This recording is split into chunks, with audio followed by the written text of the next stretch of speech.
formation managériale, je pense qu'essentiellement, c'est moniteur de cahier de vacances et officier. Et donc, quand vous avez le même âge que les gens qui sont avec vous, il faut trouver des ficelles là aussi pour s'imposer. Et en fait, j'ai appris inconsciemment à faire en sorte que les choses se fassent d'elles-mêmes. Le management, c'est pas faire, c'est une forme de laisser faire pour faire en sorte que les choses se fassent d'elles-mêmes.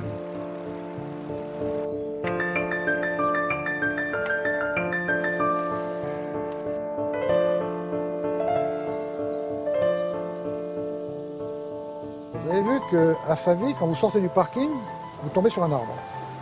Vous voyez que là, à l'entrée du personnel, il y a un arbre de dessiné. La vocation d'une entreprise, c'est de durer. Nous, on s'est fixé comme vocation de durer à Alencourt, dans notre village en plus. Et on a pris comme symbole l'arbre, parce que l'arbre est le seul être vivant qui a pour seule vocation la durée. À Alencourt, un petit village proche d'Abbeville et de la baie de Somme, il y a une usine, la Favy. Cette fonderie de près de 600 salariés fournit à elle seule la moitié de la production européenne de fourchettes de boîtes de vitesse, ainsi que des rotors de moteurs électriques et diverses pièces sanitaires. 80% de son activité est consacrée à la sous-traitance automobile, un secteur où l'on délocalise beaucoup et où les contraintes techniques et financières imposées par les constructeurs sont souvent brutales.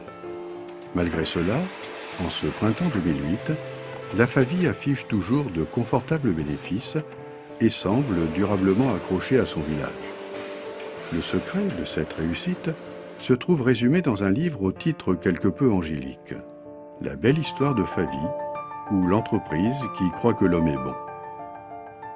Je dirais que les grandes valeurs fondamentales, alors, dans le fonctionnement proprement dit, c'est que la performance vient des ouvriers, et qu'il n'y a pas de performance sans bonheur, et que pour être heureux, il faut être responsable. Donc il faut faire le maximum pour que les ouvriers soient responsables.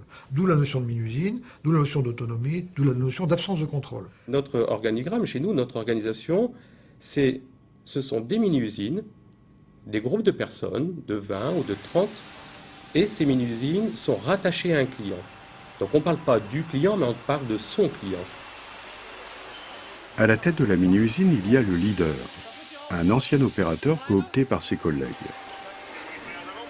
Véritable chef d'une petite entreprise, le leader dirige sa mini-usine en totale autonomie. En contact permanent avec son client, il reçoit directement les commandes, définit l'organisation des équipes, les horaires, les congés, les primes, les augmentations de salaire, les investissements, les embauches et les licenciements. Je suis rentré en 85 comme opérateur pendant 7-8 ans. Et maintenant, je suis leader sur Tel 4. Pourquoi je suis chez Favy? Je suis rentré en 85 et je devais rester qu'une année. C'est le système de management qui a été mis en place par M. Zobris qui a fait que je suis resté là. Ce qui différencie vraiment le système Favy par rapport à d'autres usines, c'est qu'on travaille sur 2 niveaux. Il y a le directeur, et après il y a nous les leaders. Il y a 2 niveaux hiérarchiques au lieu de 7 ou 8 Oui, de 7 ou 8, habituellement.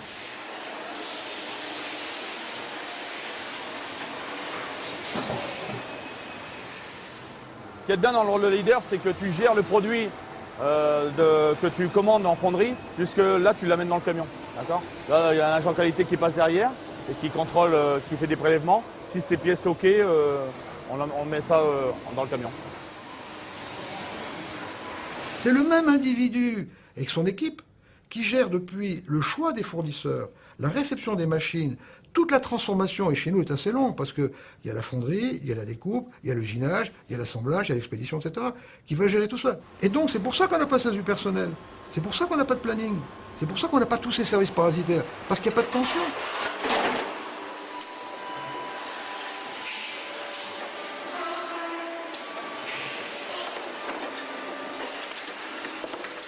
Au début, moi, leader, je pensais que j'étais chef.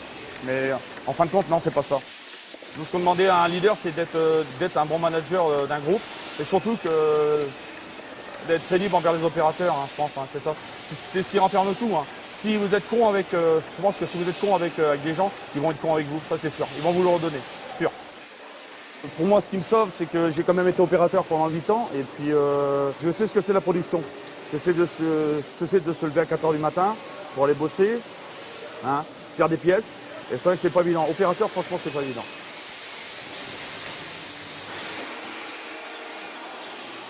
Chez Favy, il n'y a plus de pointage, on fait confiance en l'homme. Donc, si le gars il est payé pour qu'on s'adresse à 5 heures, il sera là à 5 heures. Et s'il arrive en retard, quand on arrive, nous, leaders, au matin à 8 heures, le gars nous prévient. Jean-Luc, je suis arrivé en retard. Donc, il fait 10 minutes de plus le soir. C'est-à-dire, il n'y a pas de gendarme pour surveiller ce qu'il fait l'opérateur. L'opérateur, il est formé en toute autonomie. On parle d'autonomie. Donc, si le matin, tu parles d'autonomie et puis tu joues le gendarme derrière le gars, c'est pas possible, quoi.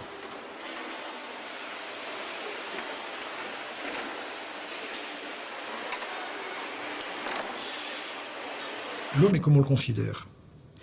Si vous fermez tout à clé, il devient voleur. Si vous ouvrez tout, il ne vole pas. En fait, on fait tout ce qu'il faut pour que l'homme soit mauvais. Regardez le système de pointage qui disparaît de plus en plus. Ça veut dire que le gars n'est pas arrivé dans l'entreprise, qu'on le soupçonne de faire exprès d'arriver en retard.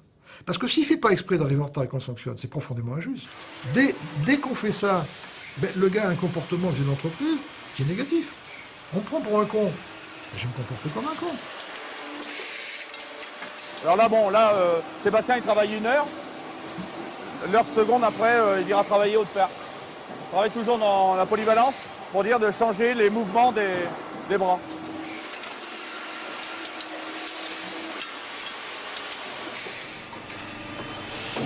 Donc sur les lignes, les gens, comme on les rend autonomes et polyvalents, ils aiment bien tourner chaque heure sur chaque poste. Donc parce que sur une ligne, tu as des postes qui sont moins pénibles que d'autres. Il y a toujours le problème de répétitivité, mais qui n'est pas le même. Tu ne fais pas la même opération à la première machine qu'à la deuxième qu'à la troisième, et ainsi de suite. Chez Favy, je suis rentré en 94, donc ça fait 14 ans. J'ai 12 ans d'entreprise et 2 ans d'intérim. Sinon avant, j'ai travaillé dans une serrurerie du Vimeux. C'était 8 heures sur la même machine, c'était juste qu'il ne fallait pas demander pour aller aux toilettes. Et c'était vraiment surveillé, quoi, à fond. Il y avait toujours quelqu'un derrière nous, c'était pas du tout le même système qu'ici. Ici, à partir du moment où vous faites votre travail, on ne vous dira jamais rien si vous allez boire un café tous les heures, quoi. Tandis qu'il y a des entreprises où je travaillais avant, c'était pas du tout comme ça, quoi. C'était 5 minutes tous les 2-3 heures et c'est tout, point barre, quoi. Nous ne sommes pas chronométrés, mais on a une cadence horaire à respecter.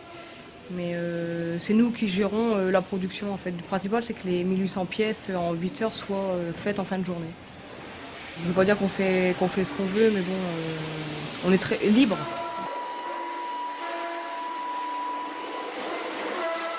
Quand on visite certaines entreprises, on voit une blouse blanche pour une blouse bleue. Pour faire court, on pourrait dire qu'il y a un fouetteur pour un rameur. Alors, effectivement, le rameur rame plus vite qu'il pourrait ramer chez nous. Mais le bateau va moins vite. Le bateau va moins vite tout simplement parce que d'abord, on n'a pas le poids du fouetteur à supporter. Et deuxièmement, dans la première entreprise, ni le rameur ni le fouetteur savent où ils vont, ni comment y aller, ni pourquoi y aller. Alors que dans notre système, chaque opérateur, chacun des collaborateurs, sans fouetteur, sait parfaitement où il faut aller.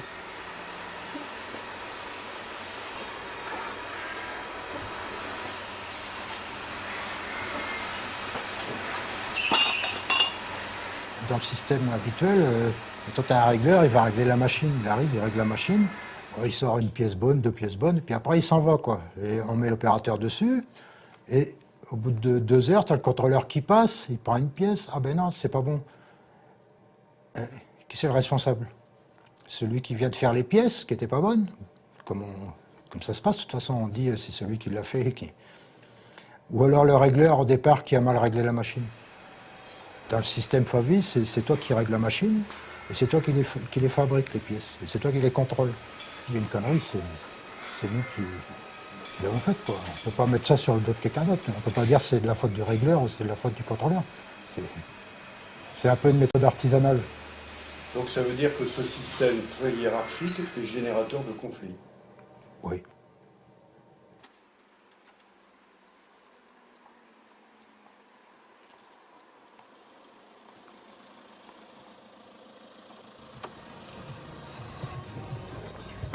Salut.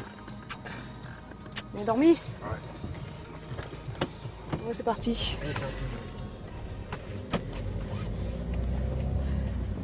Quand je travaille du matin, je me lève, il est 3h30 du matin pour partir de chez moi vers 4h15 pour un début de poste à 5h. Et ça pendant 5 jours. Et la semaine suivante, c'est l'après-midi, 13h, 21h. Le monde appartient à ceux qui se lèvent tôt. C'est vrai, hein.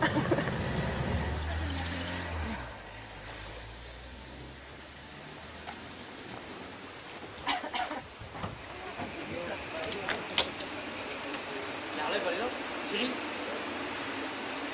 dans les dents. Travail. Bah ouais, faut que je le regarde. Ouais. Donc là, je suis au contre-perçage, contrôle emballage. Donc contrairement aux autres entreprises où j'ai travaillé, ici on ne pointe pas. On arrive, on regarde le planning et à 5 heures, on démarre la production.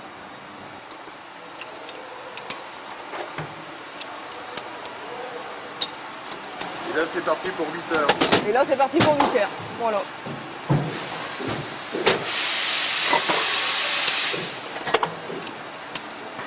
Dans quel état tu es au bout de 8 heures? Très fatigué? Très très fatigué. Ouais, très fatigué. Mais toujours un coup de barre vers 10 heures, ça c'est sûr. Mais bon, c'est un rythme à prendre. Mais bon, très fatigué en fin de journée, c'est clair. Voilà.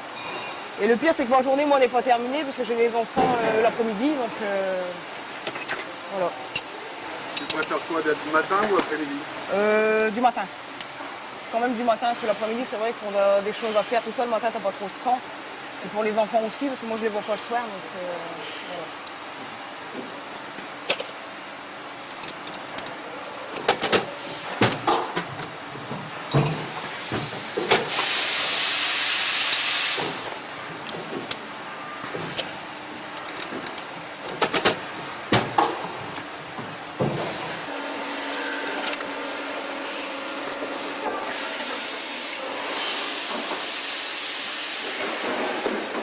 Je reviendrai voir monsieur Copier dans la semaine, comme je suis de nuit. Il y a réunion fictive jeudi. Je vous tiendrai au courant n'importe comment. Bon, sérieux, Cyril, là, c'est vous qui tenez le bateau, là. Hein? Comme tu peux voir, tu vois. J'ai fait 21h-5h, j'ai attendu que tous mes gaz arrivent, là. Je leur ai passé quelques mots, quelques ordres. Maintenant, toi, je l'ai laissé tout seul jusqu'à 8h. À 8h, on va dire que tu as tout ce qui est administratif qui arrive. Responsable, commercial, etc., etc. Là, ils ont le bateau jusqu'à 8h. Là, je leur fais confiance. C'est eux qui gèrent, et de 5 à 8. Passez quelques mots, et je pense que ça va aller. Passez une bonne nuit, vous passez une bonne matinée. La vie est rose. Voilà, j'ai passé un petit coup de téléphone à mon collègue de fonderie.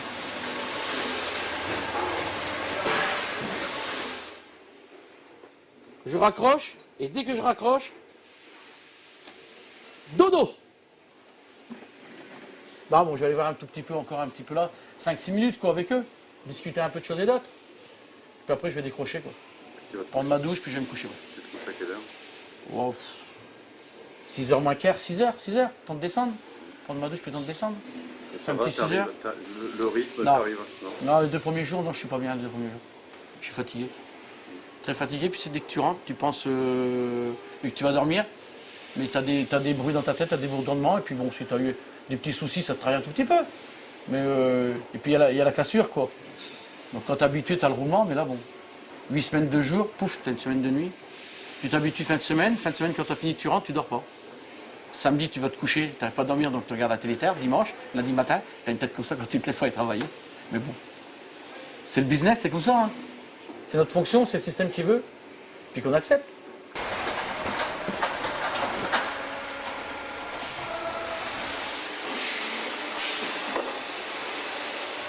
Moi, je suis habituée, mais bon, c'est vrai qu'au début, un peu trimé, du fait que c'est cadencé, c'est vraiment des cadences élevées.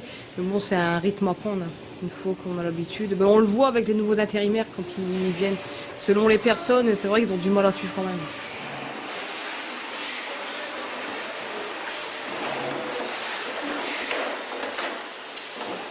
Bon, mon mari travaille chez Favi, on travaille tous les deux en équipe inverse.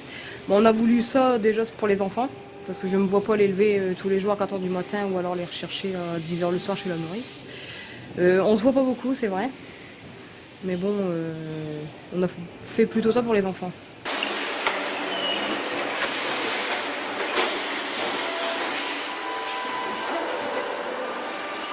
La performance, elle vient de qui? De l'opérateur, pas de moi. Pas de moi. Si eux arrêtent de travailler, ça va se terminer très mal, très vite. La performance vient des opérateurs. Je persiste à croire que sinon nous gagnons gentiment bien notre vie, ce qui nous permet de nous développer, de nous diversifier, alors que mes confrères sont dans le rouge, c'est parce que mes opérateurs sont 2 ou 3% plus productifs que les leurs. C'est tout. Ils le sont. Pourquoi? Parce qu'ils sont moins malheureux. Parce qu'ils sont plus heureux. C'est tout. Moi, parce qu'ils sont plus autonomes. Parce que chez nous, on ne dit pas à un gars, tu te mets sur telle machine, le matin, il voit qu'il y a 8000 pièces à faire, il se débrouille entre eux pour faire 8000 pièces à faire. 50% de nos baisses de coûts sont des idées d'opérateurs qui font tout seuls. Tu as des gens qui rentrent que pour appuyer sur un bouton, en gros, on va dire. Et puis en parlant avec eux, les gens sont riches, savent faire d'autres choses. Donc on dit, tiens, si on l'orientait sur tel machin, peut-être qu'il pourrait amener telle amélioration sur la machine. Je fais le plus vite et puis celui quand même. C'est-à-dire qu'il faudrait Tourner la machine. déjà la retourner, ouais, pour avoir dans le sens, pour avoir les pièces qui arrivent de chaque côté, non pas dans le dos. On essaie de réfléchir sur l'amélioration de poste de travail sur une ligne. On s'est aperçu que l'opérateur, d'autant plus nous, Tourner, ouais. puisqu'on tourne dessus, on s'est aperçu qu'il y avait beaucoup de rotation de bassin. Trop de rotation, ouais. Donc la plupart des opérateurs se sont plaints, oui, entre guillemets, que... du fait du mal de dos, surtout le mal de dos. Hein. Ouais, mal de rein, quoi, Mal de c'est-à-dire rein. le bas du dos. Et puis bon, un piétinage aussi, parce que fatalement, on tourne, mais on tourne pas que le bassin, on marche aussi, donc ça piétine beaucoup. Ce qui fatigue énormément, quoi, en fin de journée. T'es crevé. Donc on a commencé avec un plan, bien sûr, qu'on a scanné, et puis qu'on a découpé pièce par pièce. Et qu'on a modifié et remodifié Pour justement trouver vraiment on a bien fait l'amélioration 3 essais, finale. 3 essais avant de réussir À que ce soit validé. à le faire valider. Voilà.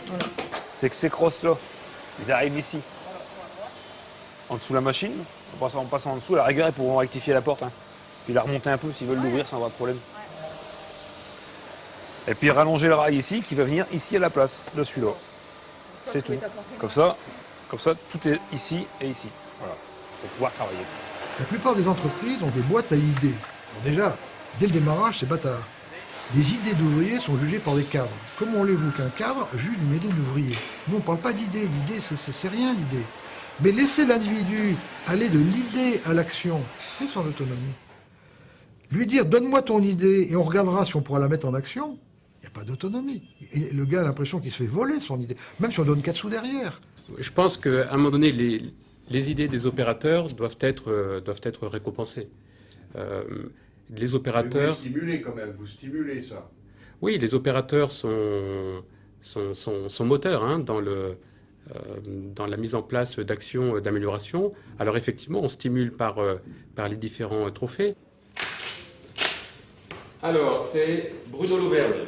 Chez Faville, les trophées sont réservés aux seuls ouvriers, héros d'un système qui stimule et valorise leur performance. Celui des parrains productivité attribue chaque mois une prime de 1 000 € à l'auteur d'une action d'amélioration dans ce domaine. Félicitations parce que vous avez remporté le prix des parrains productivité pour ce mois de juin. Donc félicitations, on l'applaudit.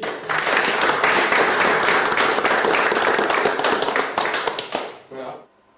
Alexandre a gagné ce trophée grâce à la mise au point d'un ébavureur, un outil simple et efficace permettant d'éliminer les bavures de métal générées au cours de l'usinage des fourchettes.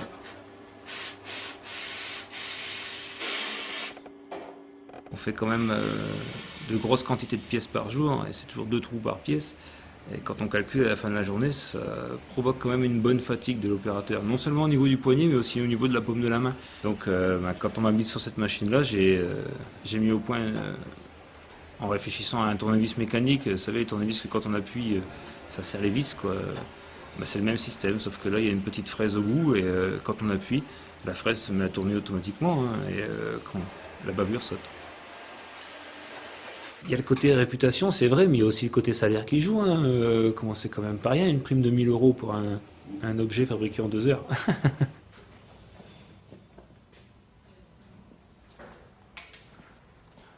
Bonjour.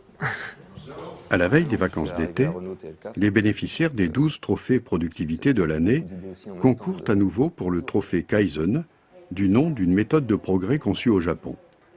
Ce trophée est récompensé par l'attribution d'une voiture. Cette fois, le jury est composé de professionnels de l'industrie, extérieurs à l'entreprise, assistés d'un huissier de justice. Chaque candidat propose une action qu'il présente au jury, d'abord en salle, puis sur son poste de travail. À la fin de la journée, le jury se réunit à huis clos et choisit la meilleure action. Ce choix est tenu secret jusqu'à la remise officielle du trophée, le jour du départ en vacances. L'animal évolué que nous sommes a gardé les mêmes leviers que n'importe quel animal. L'instinct de conservation, la reconnaissance. Il ne faut pas perdre de vue que manager les gens, c'est en permanence travailler sur ces deux leviers, l'instinct de conservation, sans tomber dans le stress. Et quant à la reconnaissance, je crois que ça, là, c'est le rôle essentiel aussi du patron. Hein. Seul papa peut dire que papa est content. Et c'est l'essentiel du message que véhicule un patron quand il fait son tour d'usine tous les jours, c'est d'exprimer de la reconnaissance. Direct. Dominique Verland a repris ce rituel du tour d'usine. Désigné par la famille Rousseau, propriétaire de l'entreprise, pour succéder à Jean-François Zobrist, il a été nommé directeur 3 ans avant le départ en retraite du vieux chef, promu pour ce laps de temps à la fonction tutélaire de directeur général. Alors moi, je suis rentré à Favy il y a plus de 23 ans et je n'ai connu que Favy. Comment? Oui, j'ai oublié de vous remercier pour le bouquet de fleurs. Ah, d'accord. Les fleurs qu'on a offertes à l'occasion de la fête des femmes. C'est ça, c'est ça. Cette entreprise, très tôt, a défini ses valeurs, les valeurs de base. L'homme est bon, et ça, c'est une croyance. Les valeurs, bonne foi, bon sens, bonne volonté, bonne humeur. Un objectif, mais qu'un objectif commun. Toujours faire plus et mieux, pour moins cher, à long cours, pour chacun de nos clients, dans le respect de la terre de nos enfants. Donc ces valeurs, je les porte en même temps qu'elles sont moi. Il faut des valeurs morales pour assurer la pérennité et des valeurs intellectuelles pour structurer l'espace. Et c'est une des premières choses que j'ai fait en arrivant ici, c'est de dire mais qu'est-ce qu'il y a comme valeur morale? On a 2 valeurs, et c'est nos valeurs de base. L'homme est bon, l'amour du client. La plupart des entreprises ont un système tel qu'on a l'impression que c'est le patron qui paye tout le monde. Chez nous, tout le monde a compris que c'était les clients qui payaient. Et qu'il ne fallait pas être dévoué au patron, il faut être dévoué aux clients. Il y a une culture qui est faite quand même à travers la bonne foi, le bon sens, la bonne volonté, la bonne humeur. C'est Cartax Favy. Et on sait pertinemment, c'est pour ça qu'il y a le logo sur les t-shirts, on travaille par et pour le client. C'est notre devise, on sait bien que si le client nous achète rien, on est mort. Bébé, un truc qui me perturbe. Tu pourrais me redire ce que tu avais dit la dernière fois à Cléon? Les 4 axes Favy, là. Ah oui. Mais les tiens. Amour du travail bien fait, recherche de la perfection, sens inné du réglage et soumission totale à mon leader. Soumission totale. Oui, le petit morceau dans des messages. Non, Le génisse. pas soumission totale. Soumission totale. Monsieur Zobrist, il a dit loyauté envers votre leader. Ah ouais, c'est vrai. Chez Favy, les slogans porteurs de la culture d'entreprise sont présents partout dans l'usine. Ils se déclinent sous diverses formes avec 2 symboles récurrents. L'arbre, symbole de pérennité et d'abondance, et le cœur, symbole d'amour, celui du client, et de bonté, celle de l'homme. Cet ensemble de valeurs, intériorisées par les salariés, constitue une sorte d'ordre moral, pouvant être vécu comme un système culpabilisant, fait d'interdits qu'il convient de ne pas transgresser. On peut croire que, comme il n'y a pas de pointeuse, comme ils sont autonomes, eh bien, on se dit « Ah là là, il n'y a pas de système de contrôle ».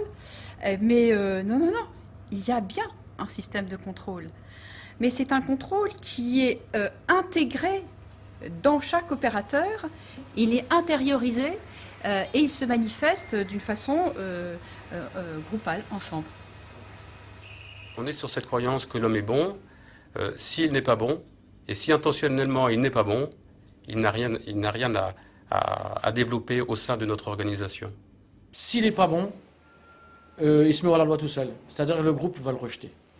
Si le groupe a décidé qu'il n'était pas bon, il t'amène de quoi, je dirais, prouver qu'il n'est pas bon. Ben voilà, Jean-Luc, le mec, cette semaine, tous les jours, c'est 5h05, c'est 5h10, nous démarre les machines. On sait pertinemment qu'il faut tourner, donc les mecs, ça les fait chier, parce qu'après, il faut bourrer pour rattraper. Donc, ils te le disent, tu dis, bon, écoute, on change, on essaie 8 jours. Ça va pas, je le prends en tête à tête et j'ai arrêté le contrat. Quand vous avez une entité, qu'on appelle une mini-usine, qui est responsable de A jusqu'à Z d'un produit et qui rend compte devant le client, pas devant la direction, devant le client. Il n'y a pas de tricheur dans un système comme ça. Où le tricheur rentre pas, où il se fait exclure. Qu'est-ce qui se passe? Ah bah ça y est. Qu'est-ce qu'il y a? Bon. Qui c'est qui était sur ce poste-là? Willy? L'intéressement? Ah ouais, non. Bah tu prends tout là? Ah, c'est bon. On n'aura plus devant nous alors. Celui n'a pas. Partage. Partage avec les autres. Ouais. Tiens Willy. Merci. Jean-Jacques. Merci Jean-Luc. Un tout petit morceau de la galette. Factice, la galette. Merci. Tu regardes ça, tiens là. Ça m'intéresse pas mon pépère. Quoi qu'est-ce qui me reste, Christophe? Donc là, on a le dernier, la dernière partie de l'intéressement. Donc on touche une partie au mois de janvier, 70%. Et au mois de juin, vers la mi-juin, on touche les 30% qui restent. Et ça fait un global à peu plus de 1 800 €. Tout le monde touche en même temps, du plus petit, tout le monde est égal. C'est-à-dire Du directeur à l'opérateur. Bon, après, nous avons le 13e mois, que nous touchons une partie au mois de juillet et une partie au mois de décembre. Et après, nous avons encore la participation bénéfice, qui est équivalent à l'intéressement. Bon, je ne connais pas trop les salaires de tout le monde, mais en moyenne, on va dire, c'est entre 1 200 et 1 300 €. Et quand ça, vous rajoutez les 4 mois en plus, ça nous fait en moyenne de 16 à 17 mois de salaire.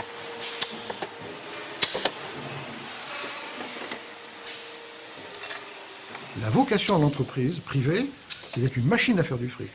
Et un patron est une machine à faire du fric. Alors, c'est pas un patron.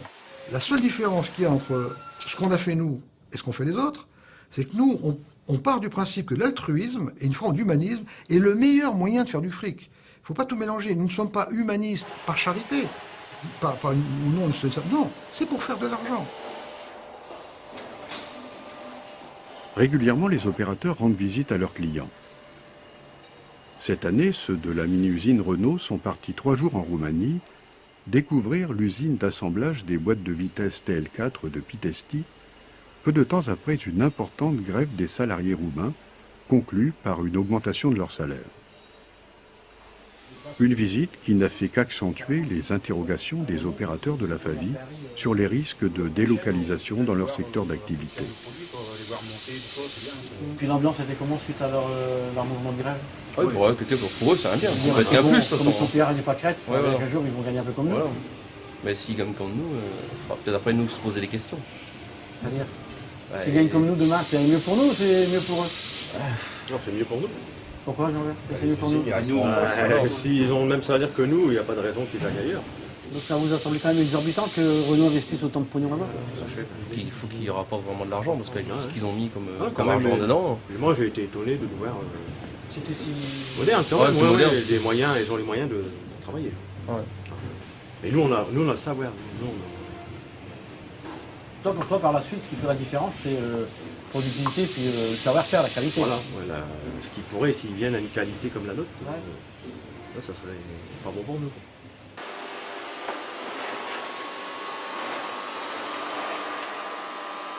On a eu un concurrent qui, pendant 30 ans, un Anglais, nous a embêtés. Il s'appelait Singer. Il a fini par déposer le bilan. Il y avait 200 salariés. Je l'ai acheté, je l'ai fermé, j'ai fait 200 chômeurs. On a rapatrié le travail en France à Alencourt.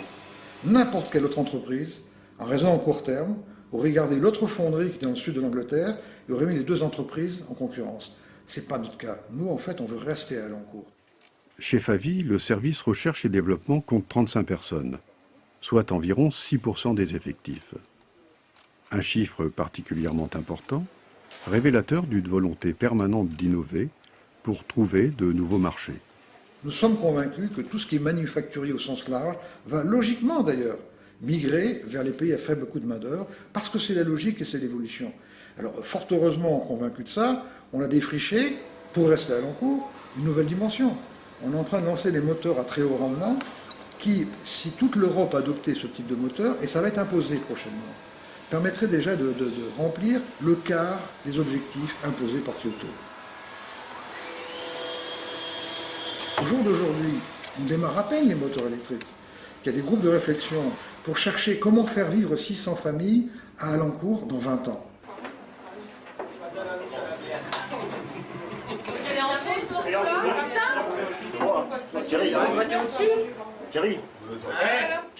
Ici, l'entreprise ferme au mois d'août. Le jour du départ en vacances est donc un jour particulier. La pause casse-croûte s'éternise et constitue un moment privilégié de détente et de convivialité, parfois assombri par le départ d'intérimaires en fin de contrat. Il faudrait que les lois changent, il faudrait que les patrons ils aient le droit, ils arrêtent un petit peu de prendre des ouvriers, les kinés, après, quand serait mettons vraiment comme auparavant, c'était quand même pour remplacer vraiment des malades. Donc maintenant c'est pour la charge de travail. Alors, la charge de travail, si on prend vraiment dans l'année, c'est quand même beaucoup de l'eau. Et puis après ils jouent là-dessus, charge de travail qui augmente. Moi c'est beaucoup plus. C'était quand même son côté un souvenir de nous. Voilà, voilà. Hein, comme on dit. Alors côté fourchette et côté nouveau projet, vous le savez... À midi, l'ensemble du personnel est réuni pour assister au grand rituel tribal, avec le discours du chef, la distinction des meilleurs de la tribu et la remise des trophées tant convoités. Bravo à Patrice. Félicitations. Parmi ces trophées, il y a celui du présentéisme, qui attribue par tirage au sort une prime de 750 € placée dans une enveloppe. Tout en billets. Hein. Monsieur Alain Herbin, en tant que...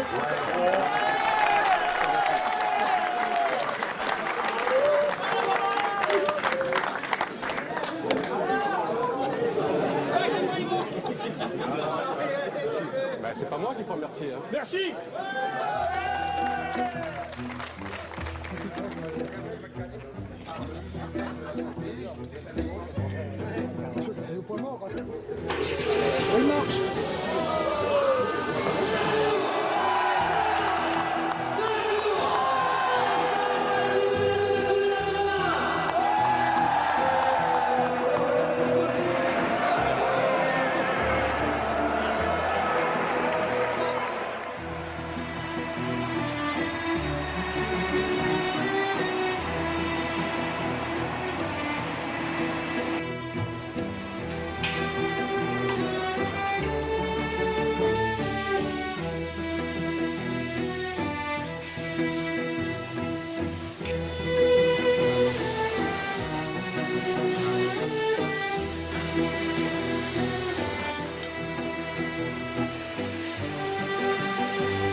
Avant, je travaillais dans une agence comptable à Paris.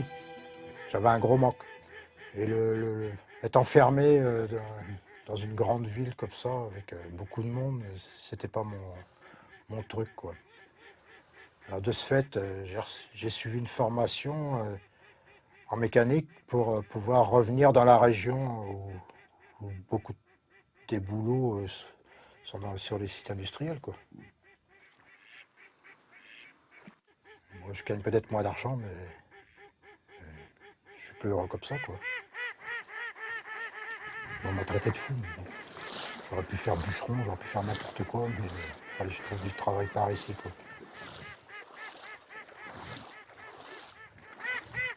Alors moi, j'aime bien installer mes canards et puis les voir travailler sur d'autres canards, quoi, sur du gibier. C'est-à-dire, eux, c'est pareil, quand ils les voient arriver, ils se mettent à chanter plus fort pour les inciter à la pause, quoi. J'aime bien ce moment-là, moi.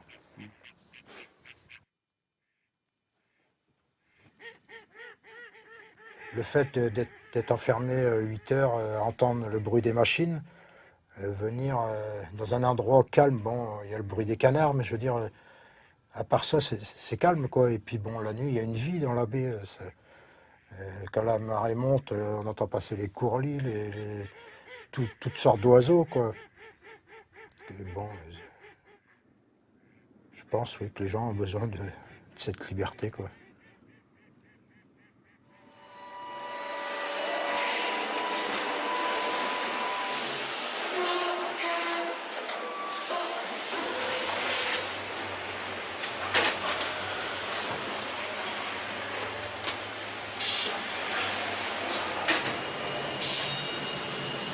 Chez Favy, la plupart des ouvriers sont d'origine rurale. Fils d'agriculteur, Bernard a d'abord été ouvrier agricole, puis a intégré l'entreprise en tant que cariste. En culture, si vous voulez, c'est une famille. On travaille pour ses parents, donc on travaille dur, on travaille sans compter.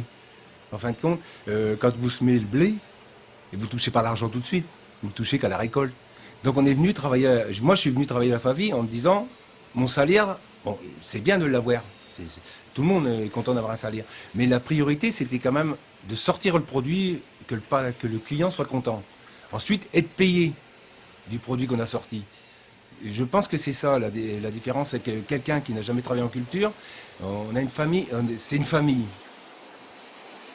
Moi j'ai commencé à 9-10 ans derrière un cul des vaches. Ça faut pas l'oublier. Et ça forge. Je pense qu'on est plus apte à accepter des choses. Ouvrier modèle, Bernard fut l'un des premiers opérateurs cooptés pour devenir leader. Il fut également le premier salarié de l'entreprise à se rendre au Japon. Depuis, tous les 2 ans, un groupe d'une quinzaine d'opérateurs part en pèlerinage à la Mecque de l'industrie mondiale pour un séjour de tourisme industriel. L'objectif de ces voyages d'études est double. D'abord, valoriser les ouvriers méritants et ensuite, observer les méthodes de travail appliquées au Japon afin de les traduire au retour en judéo-chrétien picard, terme cher à Jean-François Zobrist.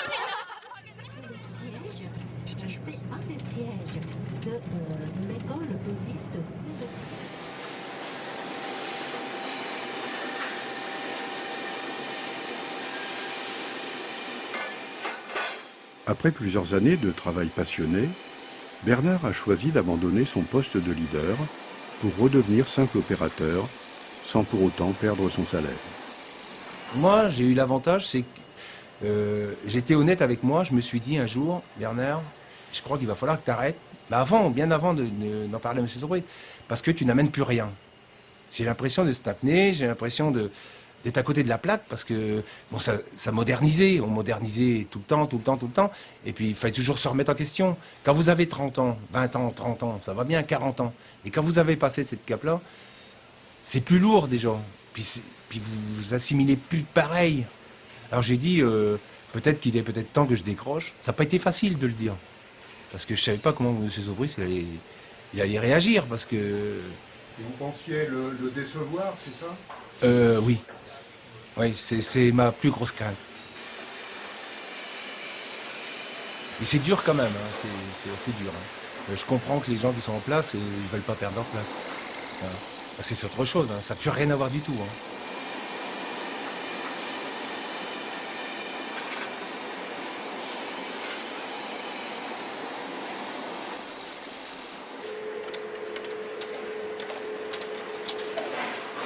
Jean-Luc Damelincourt souhaitait lui aussi devenir leader, et ses collègues ne l'ont pas coopté. Je ne suis pas malheureux à Favy, loin de là. Hein. Mon boulot m'intéresse, en fonderie, pour moi, j'ai rien à dire. Hein. Mais ça m'a foutu un coup pour la place de leader. Quoi. Je suis arrivé à Favy il y a 21 ans. Je suis arrivé, on était entre 200 et 250 personnes. Il y a M. Zobrist, il avait son système pour que les opérateurs s'intéressent à leur travail, ouvert un peu à tous, formation, tout ce qui s'ensuit. Là, on est arrivé entre 500 ou 600 personnes, je ne sais pas exactement combien il y en a. C'est un peu moins ouvert au niveau des opérateurs. Enfin, moi, je le prends comme ça. Maintenant, ça se passe entre leaders, quoi. Ils décident tout entre eux, que l'opérateur est... Enfin, pour moi, il est là, puis c'est tout. À mon avis, c'est une dérive qui se passe actuellement à Faville. Pour moi c'est une dérive.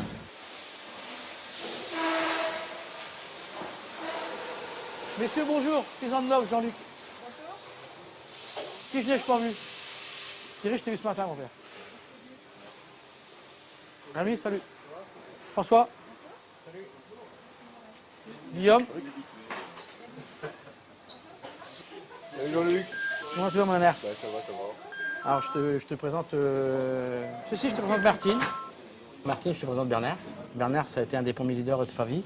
Je suis arrivé en 85, moi je suis arrivé comme opérateur. Et c'est lui qui m'a tout appris sur les machines spécifiques d'usinage. Donc, ce qui m'a permis, moi, par la suite, de me dégager. Puis, grâce à son savoir, ce qui m'a transmis de devenir leader aussi, quoi. Mais à la base, c'est Bernard qui est là, qui nous a tous formés. Presque tous. Toute la génération qui est rentrée en 85. Ça a été le boom de l'automobile, ça a été le démarrage de la BE. Il fallait beaucoup de gens, on est rentré, on a vu beaucoup de monde. C'était une boîte jeune, la BE, et des jeunes pour travailler. J'ai créé une caste. J'ai créé une caste qui est ma caste, la caste des leaders. C'est eux les garants du système. C'est plus les cadres, d'abord parce qu'il n'y en a plus. Il n'y a plus de service, donc il n'y a plus de chef de service. On n'a pas de service du personnel. On a quelques personnes qui ont le statut cadre. Mais il n'y a plus cette notion de cadre qui encadre. Chaque équipe étant totalement autonome, y compris sur ses horaires, sur ses congés et sur ses salaires, j'ai pas de cadre qui dirige. Chez Faville, il y a très peu de cadres et quand M. Zobrist a mis en œuvre ce système-là, il a eu une fronde de cadres, dont certains sont partis. C'est vrai que ce qu'on apprend dans les écoles de management, c'est comment vérifier, contrôler, organiser, diriger. Et ce que raconte M. Zobrist va un peu à contre-courant. Salut Cyril. Comment tu vas? Martine. Martine est là, a fait une étude. Une étude sur la confiance. Et ça fait des années que je travaille sur ça.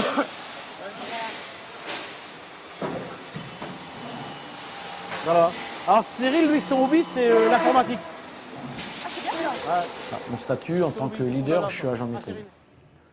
Je suis agent de maîtrise au sein de l'entreprise. Et en fait, c'est un travail de cadre que tu fais. On pourrait dire ça parce qu'en étant responsable d'une mini-usine, c'est comme si tu étais responsable de ton entreprise. Dès qu'on commence à parler de 20, même de 10, tu as des entreprises qui ont 10 ouvriers. Mais bon, nous, les mini-usines qui tombent bien, ça va de 25 à 50 opérateurs. Bon, j'ai de bonnes nouvelles, c'est bon pour... Enfin, des bonnes nouvelles, c'est normal. Très bien. Donc, pour ton congé de paternité. Donc tu fais un travail de cadre sans en avoir le salaire, ce qui évidemment réduit la masse salariale de l'entreprise. Voilà, et puis je veux dire, ce qui te permet d'être compétitif aussi, parce que tout se gagne sur tout, quoi. Est-ce que tout le monde a vu la pièce, non? Non, hier. Alors pour toi, la contrepartie, c'est quoi? Moi, dans le domaine industriel, j'avais aucune formation. Je suis rentré ici avec un sapé boulanger. Professionnellement, je me suis épanoui. Je ne pourrais pas dire que je suis un rebelle, mais j'aime l'aventure, j'aime faire des choses. Donc, à travers la société, j'ai pu le faire. Si j'ai pu le faire, c'est quand même à travers un homme. C'est à travers M. Zobrist. Et je pense que ce machin-là, si j'avais été ailleurs, j'aurais été mort à la loi.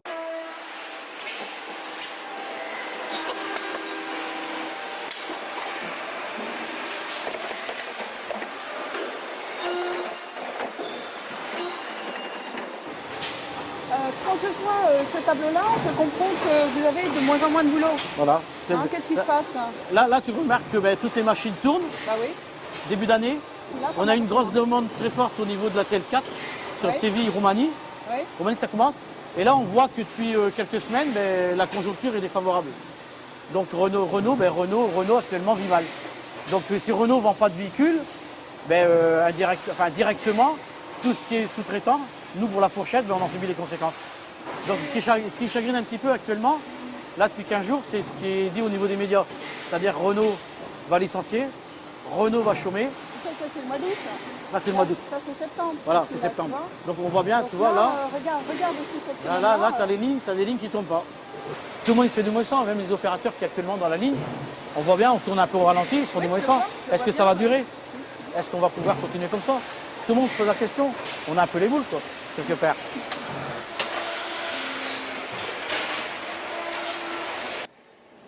Bonjour, CGT, les élections de Prud'homme. Bonjour.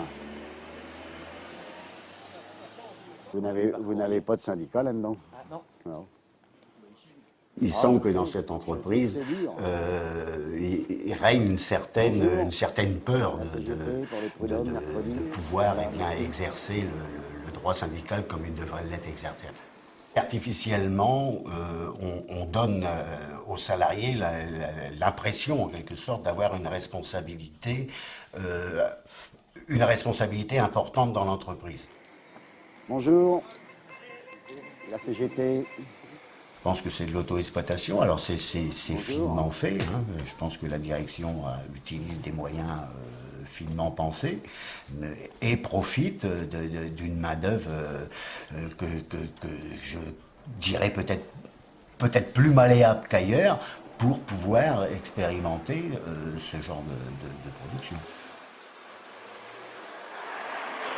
Si les salariés étaient au fait de ce que rapporte réellement leur auto-exploitation, comme je disais tout à l'heure, peut-être que la vision de ces salariés serait différente.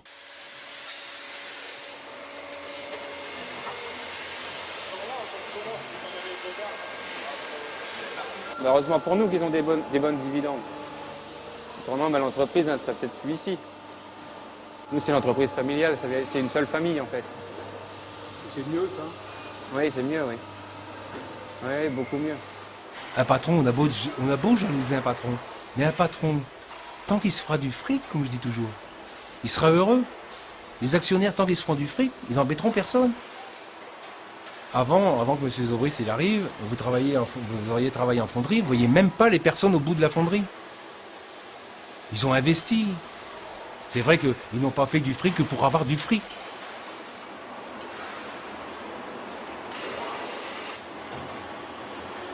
S'il y avait eu un syndicat chez Favie, est-ce que M. Zobrist aurait pu mettre en place son système qui est quand même très particulier, très original?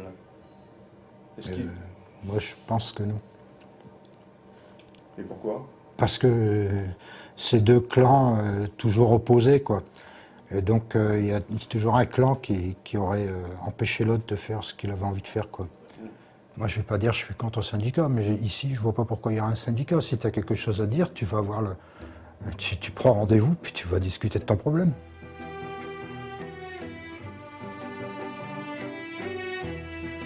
Alors que dehors, la nature s'apprête à affronter l'hiver, l'arbre d'abondance qui décore l'entrée de l'usine demeure chargé de feuilles et de fruits. Un arbre aux allures bibliques qui semble éternel. Mais l'hiver s'annonce rigoureux. Les craintes de Jean-Luc se confirment, les commandes chutent fortement, le contraignant à se séparer de ses intérimaires. Tu vois, il y a un truc qui me chagrine un peu aujourd'hui, François. Ça n'a pas été une bonne journée, tu vois, parce que aujourd'hui, il a fallu que j'arrête 3 intérimaires sur 5 qui me restaient. Et à un moment donné, il y en avait à peu près 13, on avait 13. Parce que la conjoncture permettait de faire rentrer 13 personnes, forcément. Mais là, bon, ceux qui me restaient, c'était les parties des meilleurs. Et puis humainement, bon, ça me plaît pas trop parce que on a investi sur eux. Les mecs, ils étaient performants. Ils s'étaient accrochés un peu au système Favie, etc., etc. Et puis là, d'un coup d'un seul, bon, la conjoncture fait, c'est mondial, hein, on n'y peut rien. Faut les arrêter, quoi. Le gros problème, ce qui me chagrine beaucoup, c'est que le côté humain, parce que quand on fait rentrer comme des intérimaires, c'est pas pour dire au bout d'une semaine, 15 jours, 3 semaines, un mois, les jeter, quoi. C'est pas des Kleenex, les mecs. Il y a le côté humain, il y a le côté camarade d'équipe, etc., etc., quoi. Humainement, ça me fout les bouilles. Mais bon, c'est la loi du marché. Hein. Ça, on n'y peut rien, on ne maîtrise pas. Renault annonce 20% de baisse, PSA ferme des sites. C'est l'automobile, c'est la conjoncture actuelle. Donc, il faut faire avec. Donc, moi, ça me fait chier. Mais bon. J'espère que ça repartira, puis que moi, je pourrai les faire revenir, les faire rentrer. Parce que bon, ils sont méritants. Donc, quelque part, ça me fait chier. Ça me fait chier.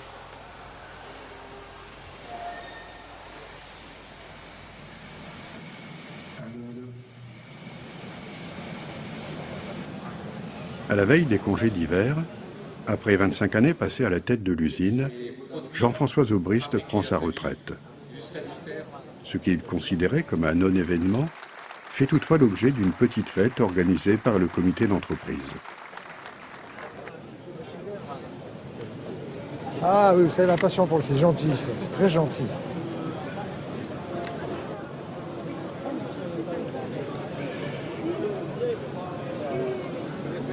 Ah. Par contre, il y aura peut-être le bracelet à faire régler, mais il faut le faire avec Je débrouillera ça. Merci les enfants, merci. C'est splendide. C'est rien par rapport à ce que vous nous avez apporté. Ah, tu es gentil. Ça, c'est une montre de chef, ça. Hein, ah, c'est une montre de chef. Bon, la tienne est pas mal, mais la mienne est mieux quand même. Lorsque j'ai terminé ce film au début de l'année 2009, les salariés de la Favi subissaient de plein fouet la crise de l'automobile et nul ne savait ce qu'il adviendrait d'eux. Personne ne pouvait non plus préjuger de la pérennité de leur système d'organisation, ni de sa capacité à les protéger de la brutalité du monde.